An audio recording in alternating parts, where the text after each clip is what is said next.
Every year, there's a new hot stock that everyone says you need to buy.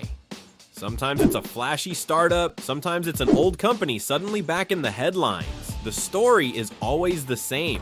This is the next big thing. Get in before it's too late. And most of the time, those who rush in end up losing money. Take Nikola Motors, for example. It was called the next Tesla. The hype was unbelievable. Electric trucks that would change the industry. The stock skyrocketed after going public in 2020. But then reality came out. The company had no real product and even faked a demo video of its truck rolling downhill. Investors who chased the hype lost over 90% of their money. Or look at Luckin Coffee, the so-called Starbucks of China. The stock was hyped up as a growth rocket. Everyone was buying because the story sounded perfect. Cheap coffee, rapid expansion, taking over the Chinese market. But behind the scenes, sales numbers were being faked. When the fraud was revealed, the stock crashed from $50 to just a few dollars. Hype isn't only in tech or startups. Even traditional companies can get caught in the storm. Remember when Hertz, the rental car company, went bankrupt in 2020? The stock should have gone to zero, but instead, social media pumped it up. People were buying shares of a bankrupt company just because they thought it might bounce back. And for a short time, the price exploded before collapsing again, wiping out latecomers. And then there was Kodak. For decades, Kodak was known for cameras and film. But in 2020, news broke that Kodak would pivot into pharmaceuticals with government funding. The stock exploded more than 1,000% in just a few days. But when the hype cooled down and questions arose about the deal, the stock crashed. Those who bought in during the frenzy were left with huge losses. These stories all share the same pattern. A compelling narrative spreads fast. Media and social networks amplify it. Early insiders or traders profit. The crowd jumps in late, and when the excitement fades, the stock crashes. So how can you protect yourself from hype?